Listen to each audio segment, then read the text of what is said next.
I'll start off. Sorry, is that working? Got it. Start off as we always do by acknowledging the Burrawong and Wurundjeri clans of the Eastern Kulin Nation, who are the custodians of the land and water on which we meet. And we pay our respects to their elders, past, present, and emerging.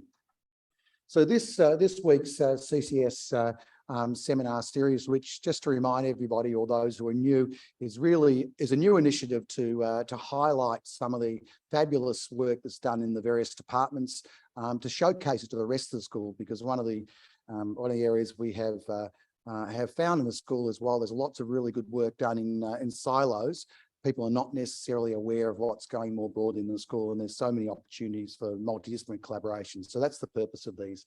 So this month's this week's symposium is a department that studies an area that I don't find very interesting. That's neuroscience. So my least favourite department, Helmut, and I'm going to hand over to the head of that department, Professor Helmut Fitzgruben, who will introduce the speakers.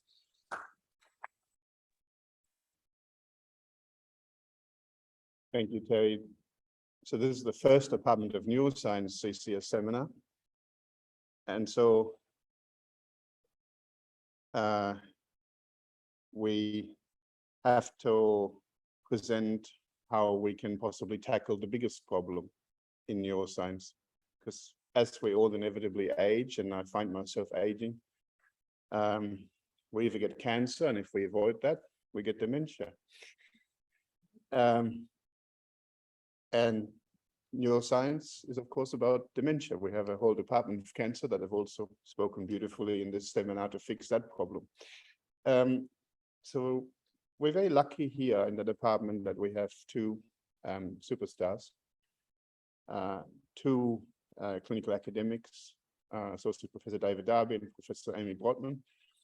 Amy arrived this year at Monash with her team, and we're very excited to hear this seminar talking about their thoughts and future of dementia. David is going to go first. Unfortunately, he has to leave before the end, which means that we're going to just do a short Q&A directly after David's talk, and then hand over to Amy. So first, David.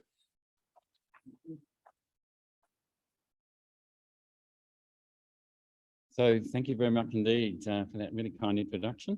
I'm going to talk about some imaging that we've been doing in dementia. I'm going to try and excite you by the advances that have occurred in this area. I'm not going to talk about the therapeutics. I'm just going to talk about the imaging that we're doing, particularly at the Monash Cognitive Imaging Study. So this is a study which aims to take referrals. Oh, yeah, and everyone can someone mute, please? Someone's actually over me at the moment, so thanks.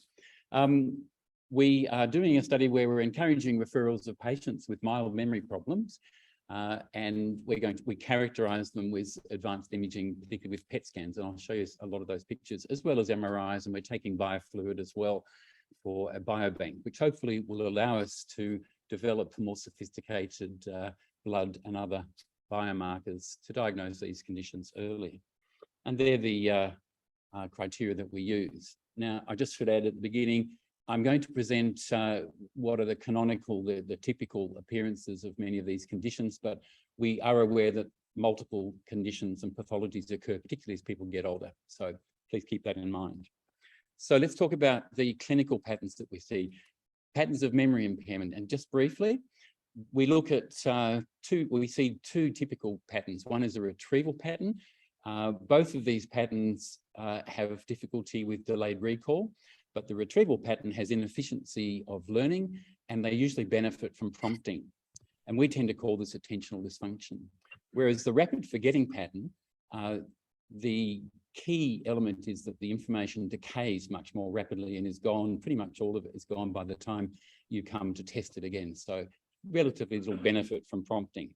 And the pattern determines the differential diagnosis. This is, of course, not in a confusional state. These patients that we see with dementia, so to speak, or the prodromal symptoms, have a clear sensorium. So there are systemic, medical, psychological, psychiatric, and neurological, particularly subcortical causes of the retrieval pattern. And the rapid forgetting pattern typically occurs with Alzheimer's disease and other conditions that affect the hippocampus and its connections. Now let's talk about a retrieval pattern. I have some slides like this. I'm not going to go through them in any clinical detail, but the commonest patient we see at the moment are anxious patients, and we do image those patients as well. These typically come in themselves. They don't have a carer, or if they do, the carer is not as worried as them, and they have this typical retrieval pattern or attentional dysfunction.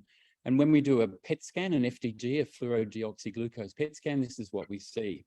I'm going to explain this on this slide, but then I'm going to only show part of this in future where it's most informative. So you understand that a glucose PET scan is an injection. We wait 40 minutes for the glucose, which is labeled to go into the brain, and it labels the healthy parts of the brain. It doesn't label unhealthy parts, so that we can get a pattern of the regional hypometabolism or the areas that are dysfunctional. We can compare it we can look at it by looking at the three-dimensional raw images, and we can cut, slice and dice those in many different ways. Or we can do a mathematical analysis, which is what this Neurostat analysis is. Neurostat compares that patient with 25 healthy people whose mean age is about 72. And if you like, the positive images of those are up the top here. We can see that each column is a different way of looking at the head. The lateral surfaces, the superior, that's above, inferior, below, the anterior, the front, posterior, the back, and also the medial surfaces, which is taking the brain, splitting it, and looking on the inside, obviously just in software. And then if you look down, there are a number of different rows. I'm just going to show the global one, which is the second one here. These are just comparison points that are made in the Neurostat software. It uses the scale on the right. So anything less than 2 standard deviations below normal is black and blue. But as you can see, the increasing colors are increasingly abnormal. And I hope that's clear. What we're seeing on this normal scan is just a bit of, I would call artifact at the base of the cerebellum, where there's a slight anatomical difference. We can also see other variations on normal. For example, this is a 77-year-old man who had no functional decline and was very anxious. And he had some linear artifacts you can see on the lateral surface in the Sylvian fissure. And on the inside, we very commonly see this artifact, which is involvement of the medial part of the frontal lobe with a bit of the corpus callosum / cingulate being seen. So we have to be aware of that. That's one of the commonest things we see, again, in our anxious patients. Now, there are many other causes of attentional dysfunction, people that are depressed or psychotic, or people who have functional cognitive disorders. And the PET scans can be very, very helpful, as well as the MRIs, in helping us show that there is normal metabolism, and hence that does help us. We also do, in the Monash cognitive imaging study, amyloid PET scans. So as you know, amyloid protein accumulates in Alzheimer's disease. It's present for up to 20, 25 years before people start getting symptoms, typically amnestic symptoms. This is a comparison between a normal on the left and an abnormal amyloid PET scan using florbetaben, which is the current tracer that we're using here. And you can see on the left that a normal scan shows non-specific binding of the white matter. You can see the fingers of the white matter going into the cortex, but the cortex itself is not filled in. So it's a bit like a tree and its branches, but on the right-hand side, you can see it's as if there are leaves on those branches and it's filled in. The leaves, that's the amyloid in the cortex filling in. And I'll show you a few of these, but not many of them, because it's really a binary decision. Is the amyloid present or not? But it's very helpful clinically. Amy's going to talk about vascular cognitive impairment and her research. So I'm just mentioning this because it's a very common cause of retrieval patterns of memory dysfunction. And when we look at the MRI, we commonly see white matter that's involved. This is what we call the physicus 3. There's confluence of the white matter change on these flare images. And you can imagine this can disconnect parts of the cortex and hence cause a slowing of cognition and can cause retrieval problems. Does not cause a rapid forgetting pattern. When we look at VCI on a PET scan, we generally see non-specific type changes. Occasionally, sulci are a bit bigger, so you get those artifacts and you get patchy changes. So it does not show a neurodegenerative pattern, which I'll start showing you in a second. Now, retrieval problems also occur in this condition, dementia with Lewy bodies, which is the upper end, if you like, of Parkinson's disease, but it is associated with the earlier onset of the cognitive features before the Parkinson's disease motor features then appear. These generally don't have rapid forgetting, but there is a caveat, which I'll come back to. And on the FDG PET scan, we typically see involvement like this. We see the posterior aspect parietal and often posterior temporal, sometimes occipital, and we also see frontal lobe involvement as well dorsolaterally. But I've put arrows here because if you look at it very, very carefully, there's a gap between the medial part of the parietal lobe, which we call the precuneus, and the little blob, which is the cingulate gyrus. Now, this posterior cingulate gyrus does not appear to be involved there, but sometimes this can be very subtle because of the resolution of the PET scan. In dementia with Lewy bodies, we talk about a cingulate island sign where the posterior cingulate tends to be spared. And hopefully you can see that there is involvement here of the surrounding parieto-occipital region, but the posterior cingulate in the middle at the back there is spared on these raw images. So this is one condition where we do look at the raw images just to make sure that the cingulate island sign is present or not.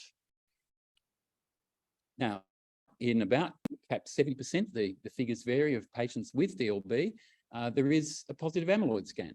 And it's been shown on pathological studies that this is actually due to concomitant Alzheimer's disease. So you can imagine that sometimes you have patients with DLB who then develop rapid forgetting, which they shouldn't have. And that's when you think, well, perhaps they have got symptomatic Alzheimer's disease as well, which can get quite complicated.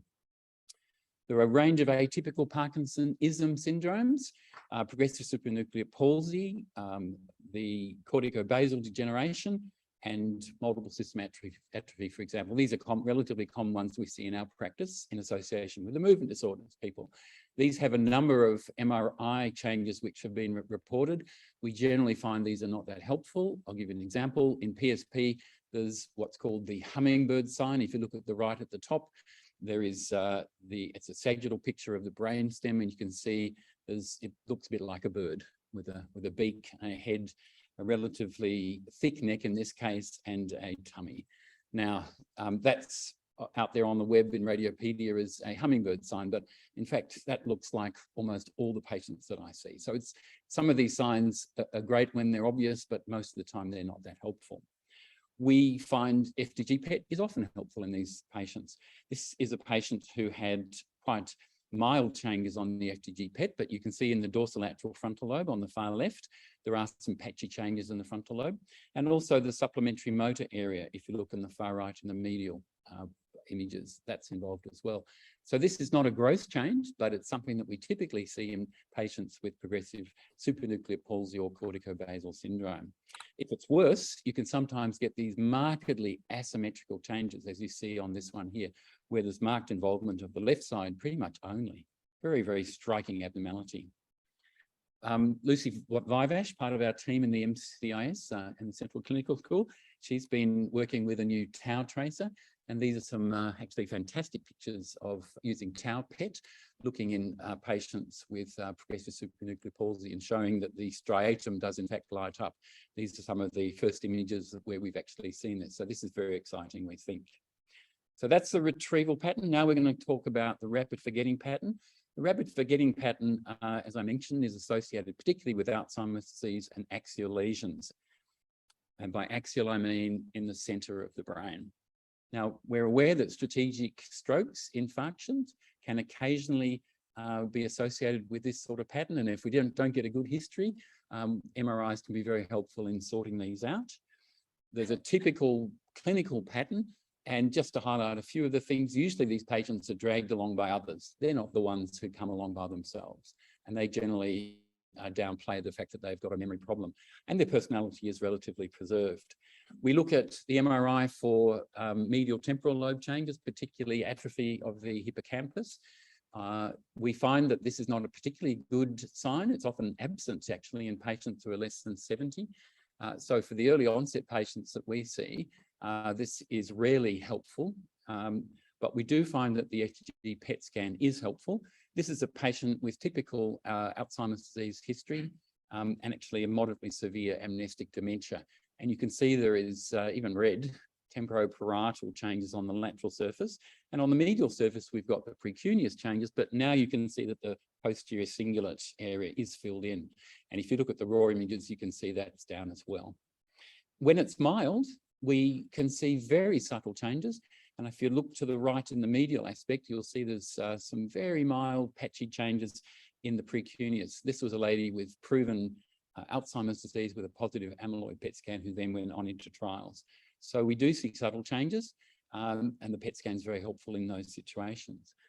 I've mentioned the amyloid PET scanning. We also use tau PET scanning now in Alzheimer's disease, and that we've had more success actually in that than in some of the atypical syndromes like the motor and the movement disorder syndromes. So that's becoming helpful. Some of the trials now have shown that with removal of amyloid, for example, there's also a reduction or a decreased rate of deposition of tau. So we have some hope that this will help us. The tau imaging does correlate much better with the clinical features than the amyloid imaging, which, as I said, can be present for 20 years and with virtually no symptoms.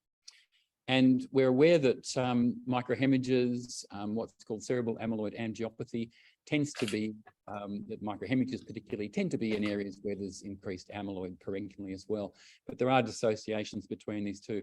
But it is one of the reasons why we do MRI, because visualizing these microhemorrhages is a bit of a concern to us, because if you remove them, if you remove the amyloid, then you can then get lobar hemorrhages, more severe hemorrhages in patients who have lots of these. So in the trials, we do look for these.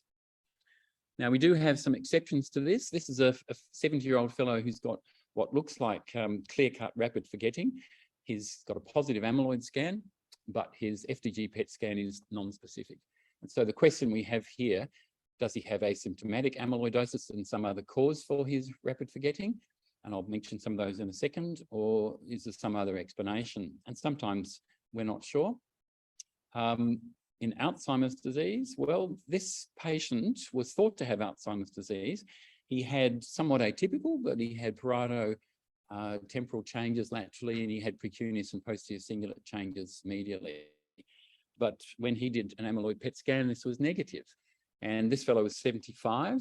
We assumed that this fellow therefore had some other cause, and he actually went to post-mortem and was found to have a condition which is a mimic of Alzheimer's disease that we call, the acronyms was called late LATE, because it tends to occur in 80 and 85-year-olds. And I'm sure that acronym was created because of the fact that they thought it was at that time. But we're finding this occurs in people who are less than 80 now. So the amyloid and the FDG PET scans are very, very helpful in getting these people. There are a couple of other of these mimics. We can't distinguish these at the moment clinically, although sometimes there are some clinical features such as psychosis in argyrophilic brain disease that might be restricted and actually help us. But these conditions are worth distinguishing clinically because they tend to be slower in progression and often quite restricted just to the memory problem. So you can give the patients and their family a bit more of an idea about the prognosis. So let's talk about progressive behavioural and personality change. Now, we talk about frontotemporal dementia. Frontotemporal dementia has a number of different variants. Behavioural variant is the commonest, but the language variants, which we call semantic and non-fluent variant, they also occur, and we see those in our practice. The difference in frontotemporal dementia is that the pathology tends to be very restricted to just those parts of the brain, but you can get almost any combination or isolated part of any part of the temporal lobe or the frontal lobe, both, or virtually any combination. These have different changes on MRI, and typically we do coronal MRIs, T1 MRIs, to see those. And there are some examples of those there, and I'll show you those in a bit more detail. Arnold Pick, he described these changes in 1892, and Alzheimer's disease, described Pick's disease as that in 1905, where there can be gross changes.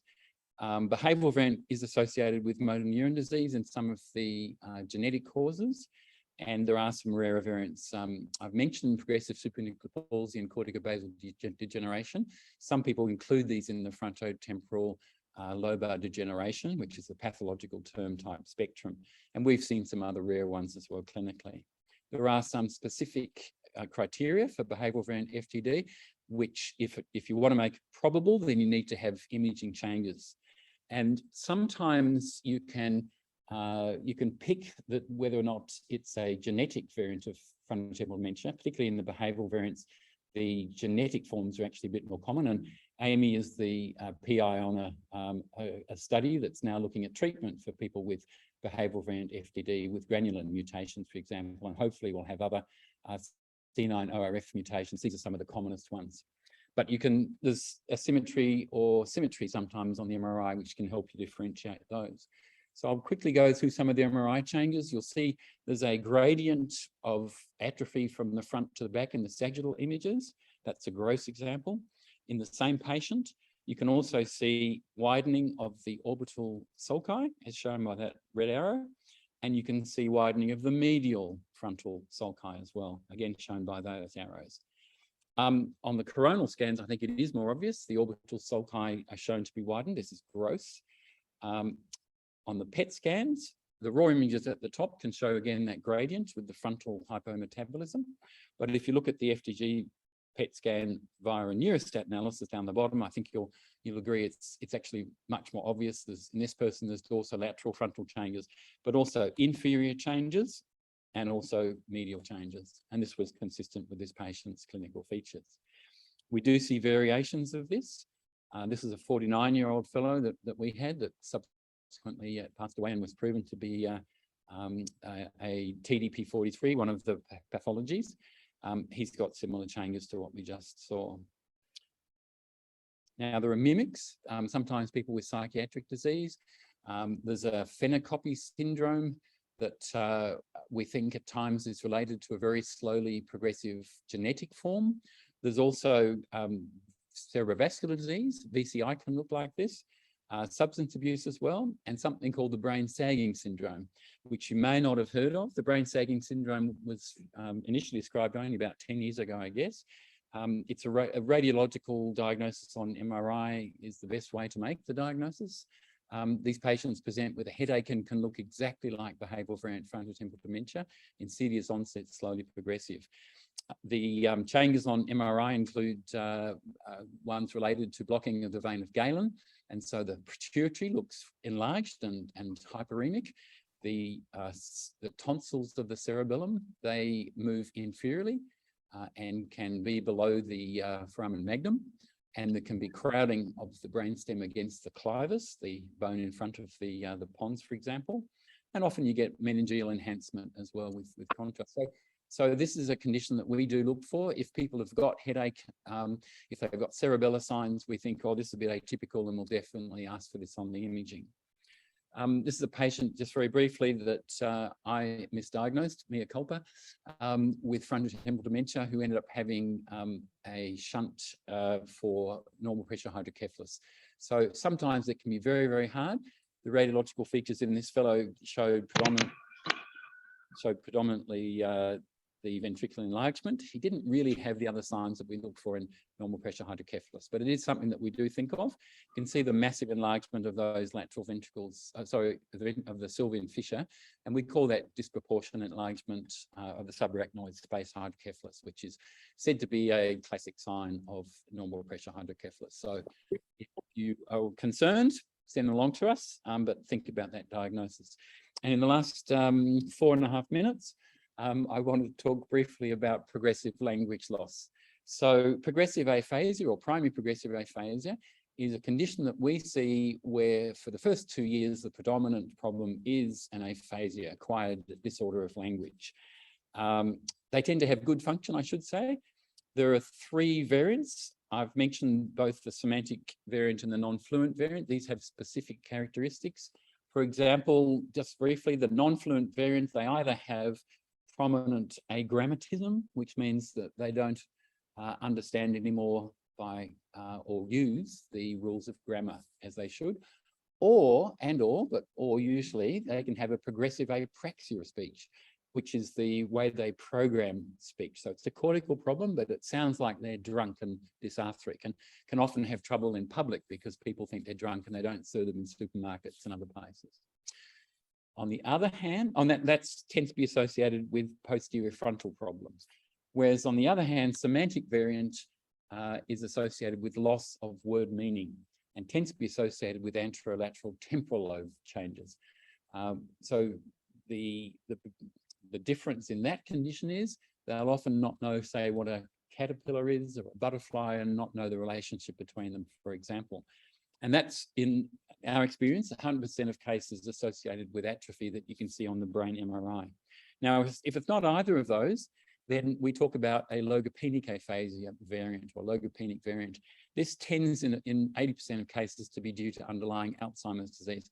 And the key feature of this is they have a difficulty with naming, but if you give them a prompt with the first sound, they'll usually do better. And sometimes they have a difficulty with repetition of longer phrases, but not short, not single words or a couple of words, due to a sort of buffering of that language problem. As I said, that is usually associated with Alzheimer's disease, and you can see changes in the anterior part of the Sylvian fissure on coronal MRI. So that's also, atrophy on a coronal MRI of the Broca's area, which is the frontal operculum. And typically, this is sort of change we see in non-fluent variant in the premotor parts of the frontal lobe. And also you can see involvement of the supplementary motor area too, particularly in patients with this progressive apraxia of speech. They tend to, in semantic variant, they tend to lose the meaning of the word over time. So kangaroo becomes koala, then an Australian animal, and then a creature. And things often become thing, for example. When you look at axial slices, you can see that the temporal lobe, particularly on that left-hand side, so the right of the screen, is very atrophic. In this case, the right temporal lobe is also atrophic. Much better seen on coronal MRIs, as you can see there. And on the FDG PET scan, it's also very obvious that it's very focal to that temporal lobe. But we often see spread into the contiguous orbital and medial frontal lobe, and these patients often are rigid and have some frontal features. There is a right temporal variant where depression and inability to name familiar faces occurs. This is an example where the predominant atrophy is on the right. And again, the PET scan shows it very well indeed. In logopenic variant, we tend to see changes in the central part of the dominant hemisphere around Wernicke's area, if you like. This is just a summary of all of those, which this is being recorded so people will be able to see it. And I wondered if there are any questions at all. That's all I have to say. Thank you for your attention.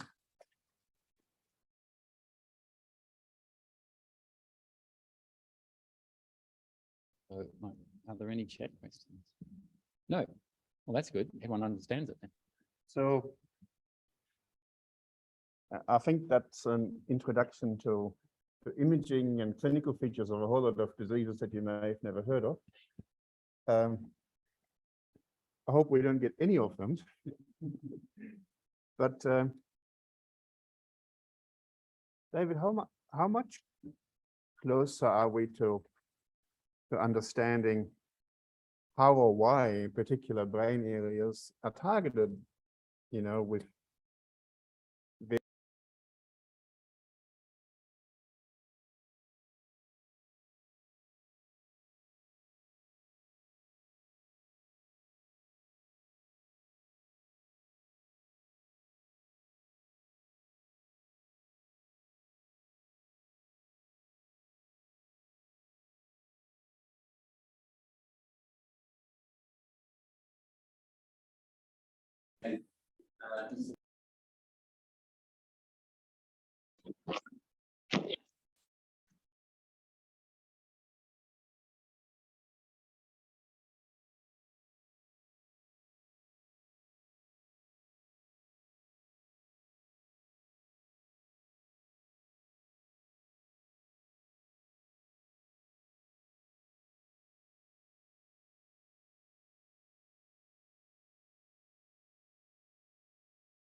Don't know how to predict whether it's going to remain very localized to that area. So, for example, patients with logopenic aphasia, we assume due to Alzheimer's disease, if the amyloid PET scan is abnormal, they may either just progress to muteness and nothing else, or they can develop a more typical episodic memory problem, visuospatial problems, and spread in the typical way we expect with Alzheimer's. Sometimes the PET scan, the glucose PET scan, can help us make that prediction. but sometimes we just can't, so we just have to watch them. Hopefully in the future we'll be able to treat those before they develop progression, but at the moment we can't.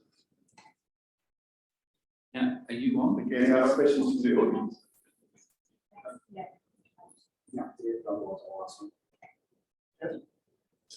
David, very nice. Late. Are you saying I was late? You're always late. That's word. But the interesting in calling it hippocampal sclerosis of aging, so that's my campus. Do these patients develop epilepsy? Do we know? Because we know that Alzheimer's disease patients maybe up to 20% of times do. Yeah. What about late? No, they do. Yeah. More often than the Alzheimer's, and does it? Well, does it come in the course? Yeah. So, I'll repeat your question. I don't think I'm on here. Is this on?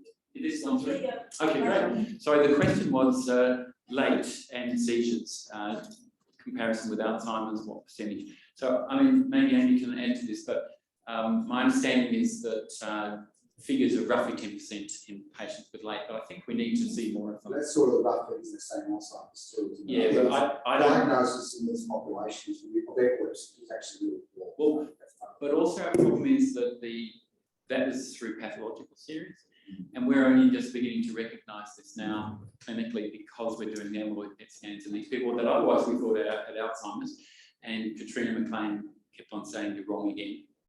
Because in my clinics, I commonly see old people with new onset genital epilepsy who have memory problems, and they don't have Alzheimer's disease more broadly. But I wonder whether they might have this condition. So you're saying that you see patients, yes, who are old patients, new onset out of the blue, have epilepsy, also have temporal memory problems, yeah, and not not in keeping with them having lifelong epilepsy. It's a different sort of thing. Yes, and we're seeing them earlier than 80 to 85 too. We're seeing them in their 70s. So yes, in their 70s as well. I'm going to hand over to Amy now. That's okay, interesting. You should talk more about that. Thank you.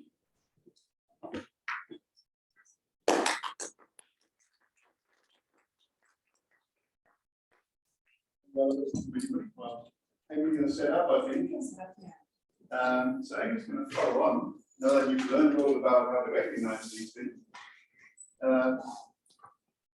with Nuns Orthodoxies. Yes, good title. Hi everyone, thank you very much for the opportunity to speak to you. And I thought I'd speak to you a little bit about, just wondering if I can put that down so you can see my slide. So I am talking to you today about one of my favourite topics, which is talking about vascular contributions to late life cognitive impairment. And the reason for the title will become obvious in a moment. So, like Dave, I'm a cognitive neurologist, and I also lead a research group looking at both vascular contributions that will predict and also potentially neuroprotective behaviours to prevent dementia in later life. So I'm going to give you a bit of background on why I'm interested in this, because not all of you will know about this. We do live in the age of toxic proteins, which is the orthodoxies of how they're causing neurodegeneration, which Dave's just presented, most of which I agree with. And I'm going to present some findings from Canvas, which is a study that we ran for 7 years, looking at post-stroke patients. Thank you very much. To give you some imaging approaches to answer some questions. So there's quite technical imaging. I'm not going to explain a single method. If you have questions about the methods, please speak to me afterwards, because the methods themselves would take a couple of days to explain sometimes. And I'm going to finish at the bench. Now, my acknowledgements are that all of this work was done on the lands of the Wurundjeri Woiwurrung people of the Kulin Nation, and I acknowledge their elders, past, present, emerging, and any elders viewing this presentation today. And the work was supported by multiple grants, including fellowships for me and project grants and dementia team grants, as Stroke Foundation grants as well. So let's talk about why I'm interested in vascular burden and late life cognition. So these are the orthodoxies of the title. So Dave's alluded to some of this. So more than 100 years ago, Alzheimer presented the case of Auguste Deter, who is a very famous a patient in neuroscience, and she had pretty young onset Alzheimer's, probably genetic. And then a few years later, Emil Kraepelin, who was a very famous neuropathologist at that stage, named the disease in his honour. So they first imaged neurofibrillary tangles, which are the tau pathologies associated with Alzheimer's, in the 60s. But the emergent hypotheses at that stage were this cholinergic hypothesis and also vascular degeneration. It wasn't until the 80s that amyloid was actually described in brains, and then the first genetic association was described with association with amyloid precursor protein. It was in the 90s, actually, that John Hardy, who's still a very prominent researcher in this field, published the amyloid hypothesis. And that hypothesis was that the amyloid came first, and then tau propagation occurred after that. Tau hyperphosphorylation and then tau NNT formation, and then the tau was causing the neurodegeneration and neuronal death. ApoE was described also in the 90s, but there's been some controversy after that because some of the more famous pathologists of this century and later last century have said that you can get tangles without plaques, and Dave's actually described some tauopathies that don't actually coexist with Alzheimer's, amyloid, I should say.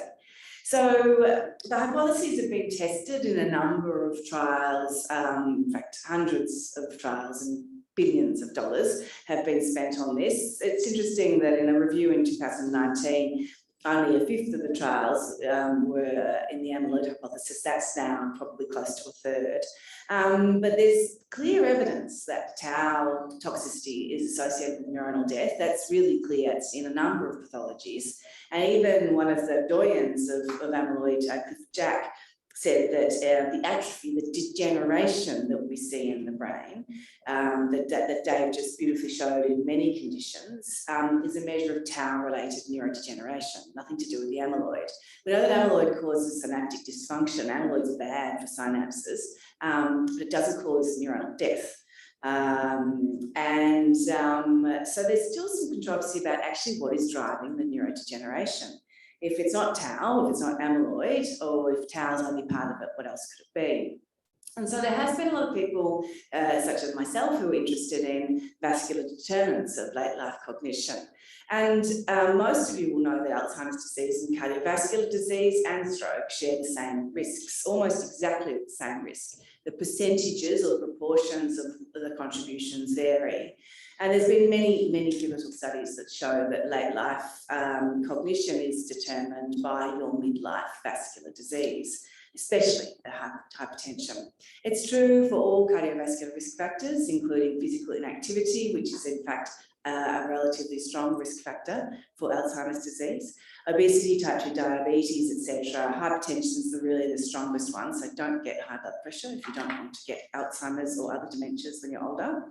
And we can actually see the cognitive effects of these risk factors in people who don't have dementia. So if we follow people with a new onset of hypertension, we follow them for 5 years. If we don't treat their hypertension, we can see that they start to develop slowed speed of processing and what we call executive impairments. Again, Dave spoke about those. These are the impairments of planning and insight and judgment, the things that are our executive functions in our brain that are really important for our day-to-day life. We know that these effects are actually mediated by exercise and diet, and I will speak another time in this series about a study that we're doing to look at this.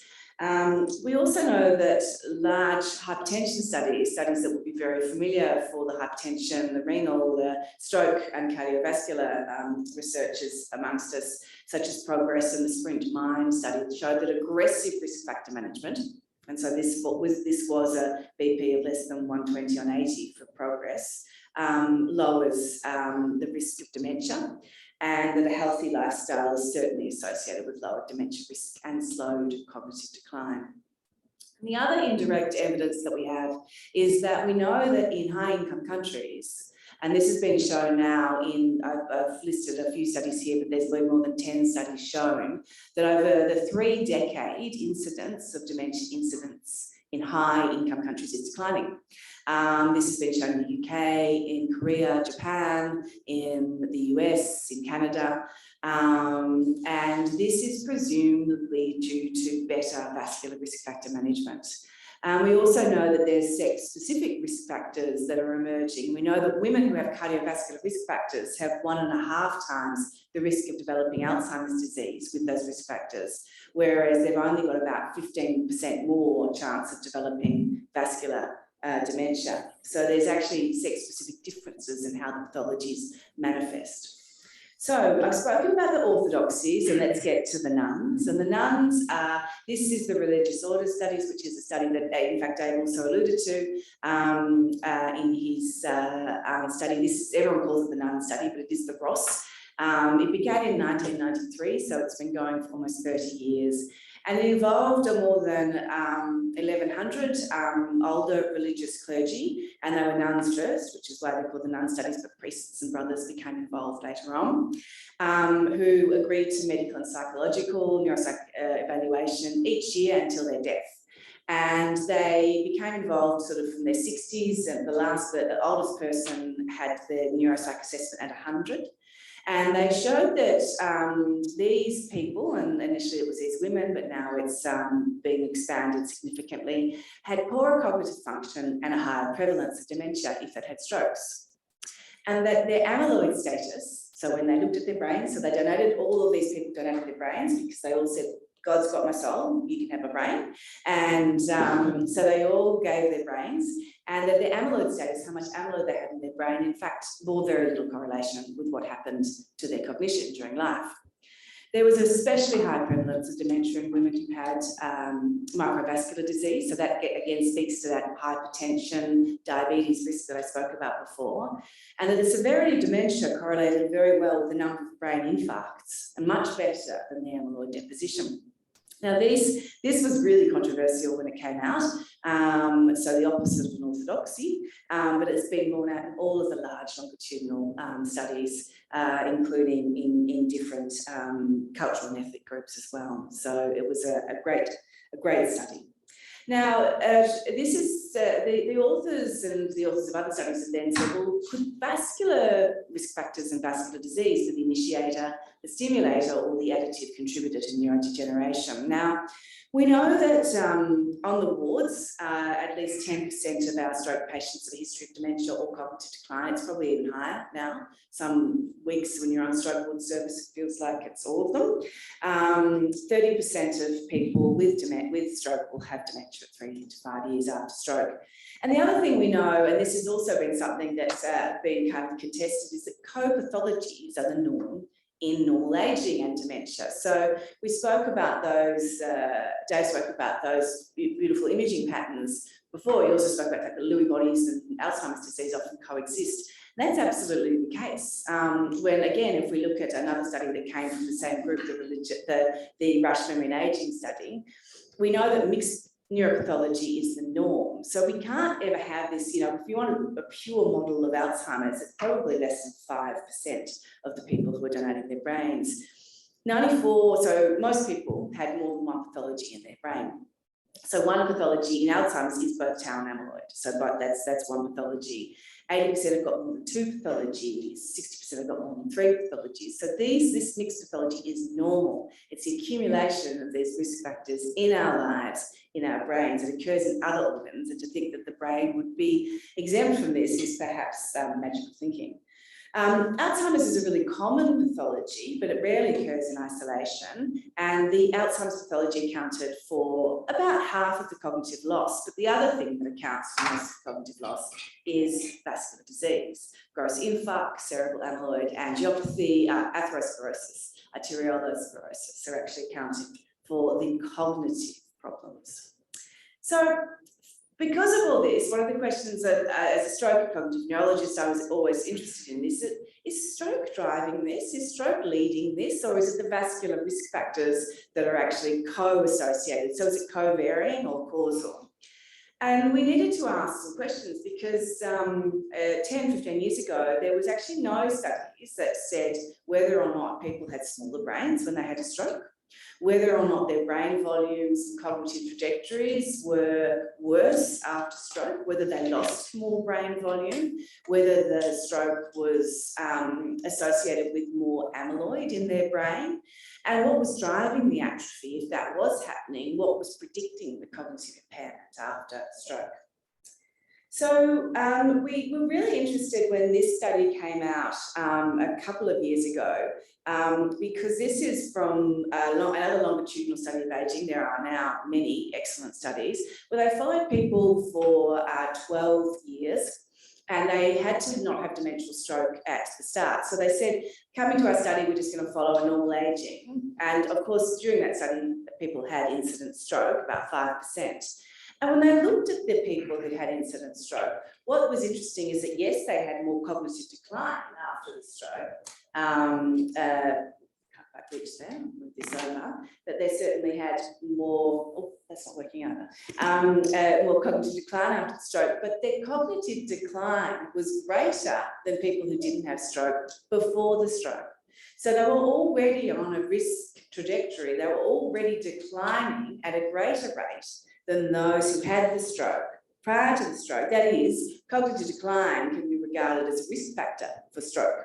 Not exactly, but we know that these people who've got risk factors that cause the stroke are actually going to be having more accumulated disease as well. So that's really interesting, because that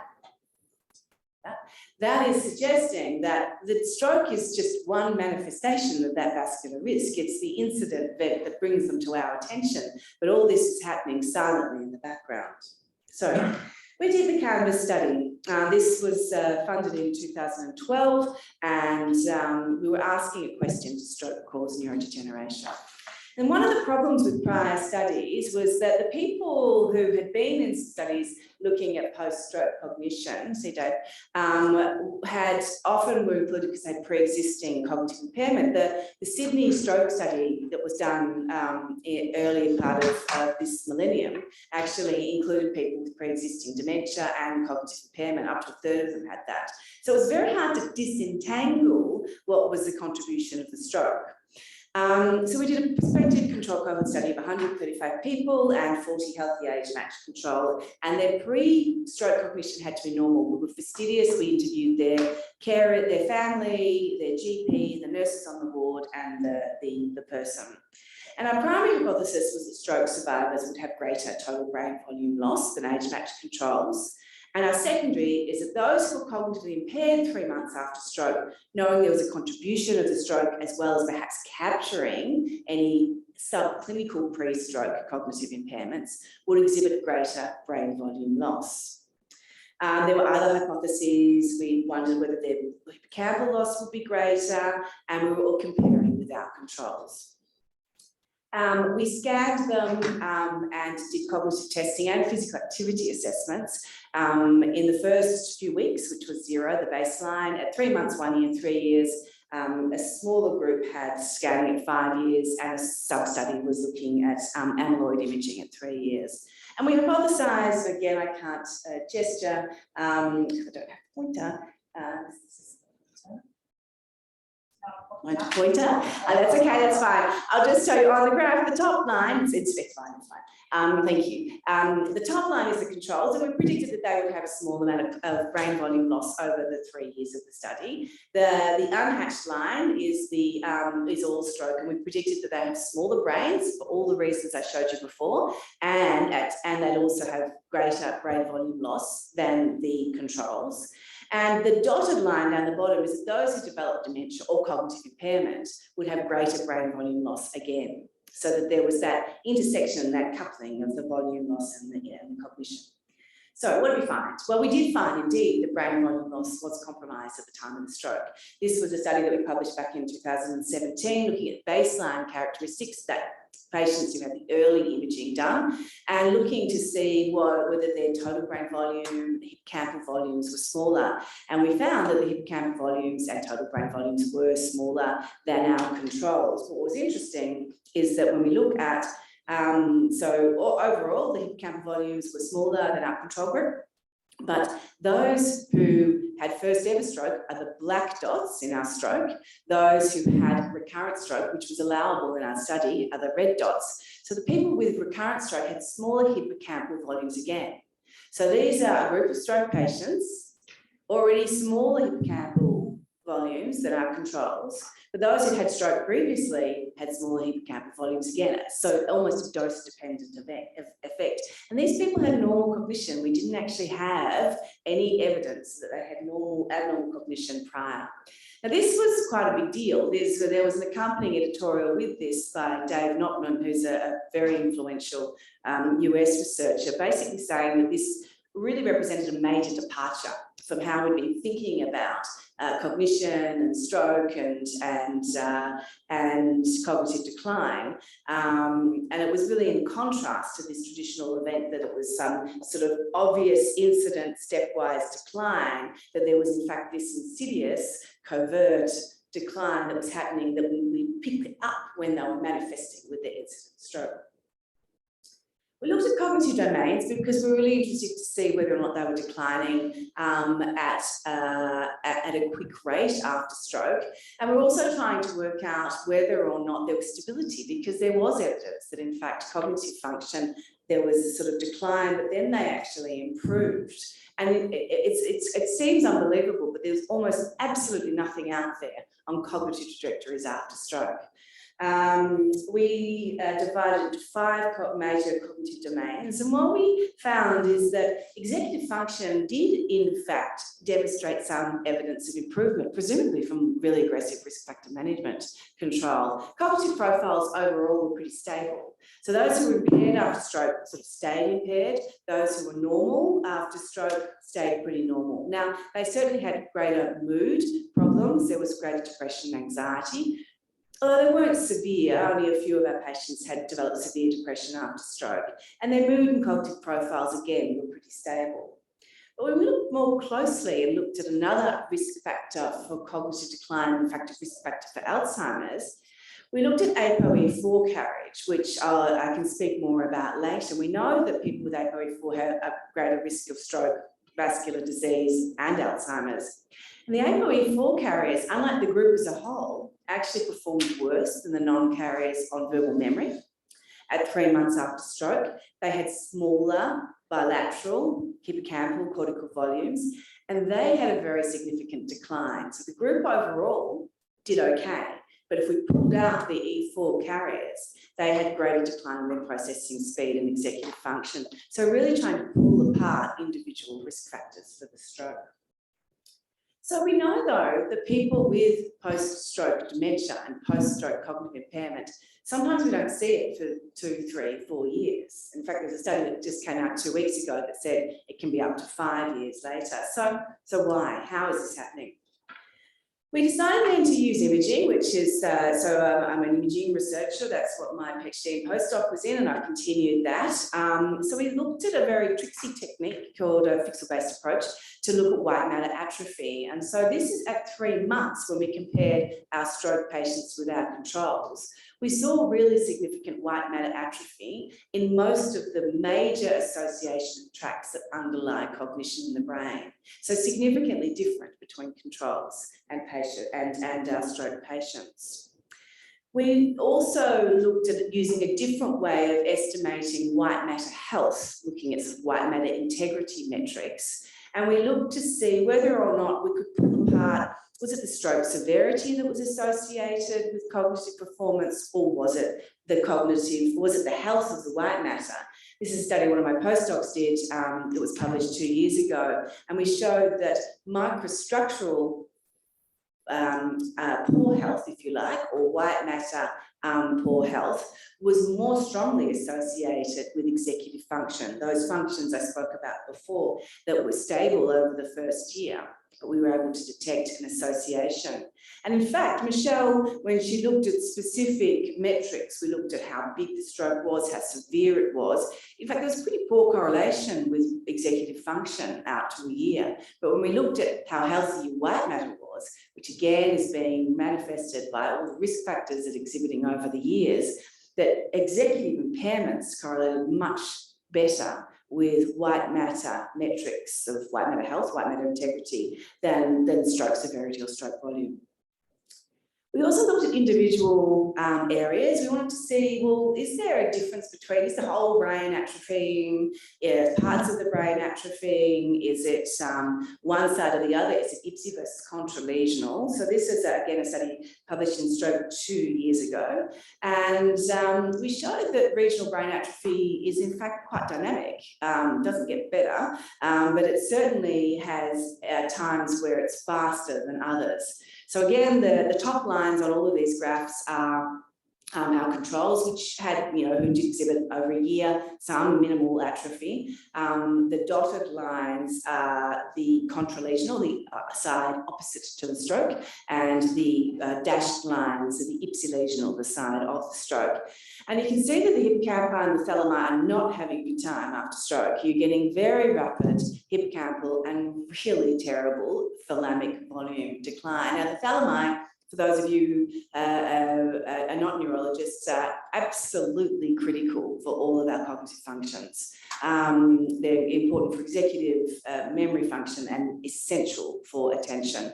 And there's really rapid hippocampal and thalamic decline in that first 90 days, which is quite dramatic. But it also presents a potential window that perhaps if we did something in that first 3 months, we might be able to prevent this decline from happening. We've also looked at structural covariance networks, which again is a way of looking at how different areas of the brain atrophy together. So different networks of the brain, the default mode network, dorsal attention, and correlating that with cognitive function, and again showed post-stroke degeneration. So what about at 3 years? Now, at 3 years, we had 121 people who we had available scans and 40 controls. And if you recall, our primary hypothesis was, were stroke patients atrophying greater than the controls, and were those who were cognitively impaired at 3 months have greater atrophy? And in fact, both of our primary and secondary primary hypotheses were yes. So the top of the box plots is our total brain volume versus healthy controls, stroke versus healthy controls, and our strokes had greater total brain volume loss. And not so much hippocampal loss, but I think that's because there's a floor effect. They start with smaller hippocampi, and we get a lot of atrophy in that first 3 months. And when we looked at those who were cognitively impaired at 3 months after stroke versus those who were cognitively normal, they lost greater brain volume than the ones who were not. So we've then looked at 3 years again to see whether, using our Trixie white matter metrics, is the white matter atrophy persisting? Is it progressing? And indeed it is. We know that the microstructural change is preceding the macrostructural changes that we could probably see with our eyes, and all the major association tracts are affected: the superior longitudinal fasciculus and the corpus callosum, etc. So what's interesting is they're getting grey matter loss at 3 years as well. We get cortical thinning patterns, largely affecting the ipsilesional cortex. That's the pictures on the right-hand side, but we're also getting some contralesional cortical thinning in the PCC, those regions, that posterior cingulate cortex that is also seen in Alzheimer's. And again, when we go back to our ApoE4 carriers, we've got greater loss in we've got different patterns in our E4. So if you remember, overall at 1 year, those people who were not E4 carriers had pretty stable cognition. The people who were had decline in their memory, their verbal memory, and their executive functions.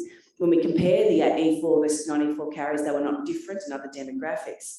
But these people have quite different, very different cortical thinning patterns. They're actually getting cortical thinning patterns in their anterior cingulate cortex and in their frontal lobes, which perhaps is underlying these executive impairments. Now, this is actually out today. It's out in Neuroimage today. I was tweeting about it this morning. It's the first time that these changes have ever been seen in E4 carriers. The first time we've seen a difference in thinning patterns. So I'm running out of time, so I'm going to just really skate through this, just to reassure people that we were thinking about what is actually driving this. There's a number of reasons why you'd be having decline after stroke. There is many vascular, cellular and molecular changes that occur after brain injury. We get acutely, we get opening up of the blood-brain barrier, we get widespread microglial activation, we get ingress of peripheral inflammatory cells. If you think about it, infarction, apart from an abscess, is the most inflammatory state in the body. The body goes nuts. It says there's dead tissue, we have to clean it up. So everything to open up the channels and to let the inflammatory cells in happens. The brain does not like that long term. We also get subacutely an increase in excitotoxicity. We get opening up of old channels, so we become more bilateral, so we can actually access the other hemisphere, which makes sense for stroke recovery. And then chronically, all of this is supposed to settle down. So what we want to do was that we wanted to ask, did it settle down? So I'm literally going to run through this because I'm concerned that we are out of time. So we did a set of neuron experiments in rats and mice. We did an MCO, so a middle cerebral artery occlusion model, which gives a larger cortical and subcortical stroke in mice. We did an endothelium 1 rat model, which gives a small stroke in rats, very small cortical stroke. We did cognitive testing with touchscreen technology, where we got our rats and mice to actually learn cognitive paradigms. I know it sounds crazy. They are so clever, I can't even tell you. They can remember things. They've got better memories than we have. We also imaged them. We had a set of animals in all of these experiments that had longitudinal MRI. And this is what we did. So we did baseline imaging, 3 days, 7 days, 4 weeks, and we kept our mice alive for a year, essentially 48 weeks. We kept our rats alive actually for longer than that. We kept them alive out to almost 18 months. And what we found is that these were healthy animals, I should mention. They were healthy animals. They didn't have vascular risk factors. They didn't smoke. They didn't drink. They were pretty active in their little lives. They weren't mutated. So to get an Alzheimer's model, you've got to triple mutate them. They were not mutated. They were wild type animals. But despite that, they still had progressive hemispheric atrophy following their stroke. The hippocampus became progressively atrophic in those mice that had actual infarction of the hippocampus. And we saw widespread pervasive microglial activation out to the time that we sacrificed them. This was only in our stroke animals. They were sham animals, we didn't see the microglial activation. So this stroke is triggering ongoing microglial activation. Neuroinflammation is not good for the brain. We saw this in our animals as well, and even in tiny strokes in our rats, they had persistent thalamic and hippocampal microglial activation, which was abnormal, it shouldn't be there. We've also, that brain communication is accepted word of say it has also shown that there are widespread changes in our rats in their white matter as well over this time, mirroring what we see in our humans. So we see secondary degeneration. We're seeing this Wallerian degeneration and that is mediated by this neuroinflammation. So I will stop there. There's no doubt that vascular risk factors cause accelerated structural brain aging, and this is exacerbated by the presence of an incident stroke. Don't forget, people have microinfarcts before their strokes, after their strokes. They have subclinical infarcts that we don't know about. Stroke patients have persistent, pervasive grey and white matter atrophy years after their infarction. These infarcts are associated with enduring microglial activation. The thing about this is that's druggable. That is something that we can treat. That is something that we can do something about. This activation and atrophy down the track is vascular neurodegeneration. It's being driven by these changes. Atrophy patterns are determined in part by ApoE4 carriage. And I think that this is really giving us an idea towards predictive models. Perhaps we should be treating E4 and non-E4 carriers differently.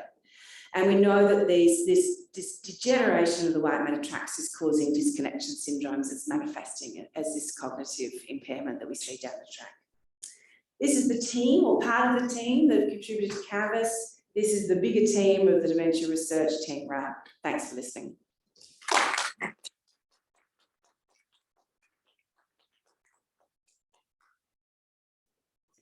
So much, Amy. Questions? Jeff? Amy, terrific talk. Thank you. Very nice to see you. Stroke, to me, I guess, is a heterogeneous group of several muscular diseases. And my take-home message from the talk is that any sort of stroke potentially is going to cause cognitive impairment. But I just wondered if you were able to see any difference in different etiological subtypes of stroke. Yeah.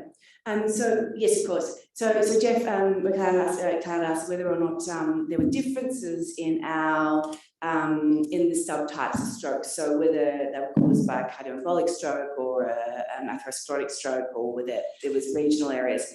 So we've looked at this, the 3-year paper, we looked at this and we didn't find any differences in cognitive impairment or brain volume changes in people who'd had tachypackies, etc. So posterior circulation, anterior circulation, and we didn't find an association with etiology. There was a hint that there was an association with greater cognitive impairment and greater volume loss in people who had atrial fibrillation. So I think that there is, and I think that we're just underpowered to look at that. And I should note that in the people who didn't attend at their 3-year assessment, there was an association with more people, slightly more people who had atrial fibrillation because they died over the 3 years.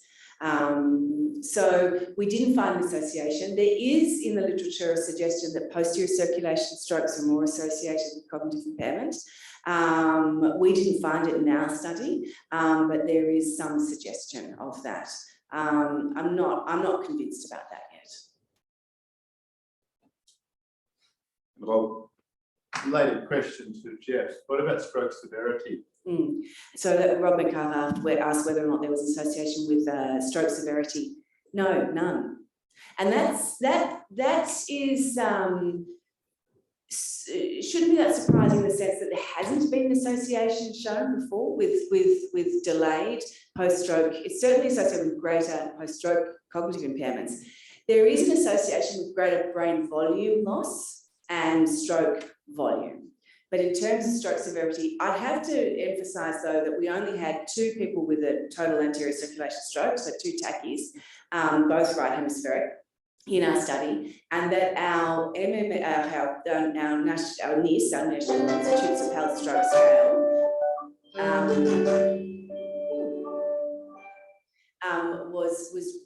they had median stroke severity was quite low. So initial stroke severity was around 3 or 4, and then so they weren't severe strokes. And that was partly selected out by this study because they had to be allowed at 3 years. So we didn't have people who were very severe and going to die. I tell you, the median stroke severity allowed in patient over 5 years. Okay, well, it's representative. That's good to hear. I wish I'd known that when I was fighting with the reviewers. Thank you all for attending. Thank you to the speakers for a wonderful seminar. There's only like a few people in the audience, so I invite those people to join us for a beautiful lunch of raw broccoli, diet shakes, and sprinkled with some anti-blood pressure tablets.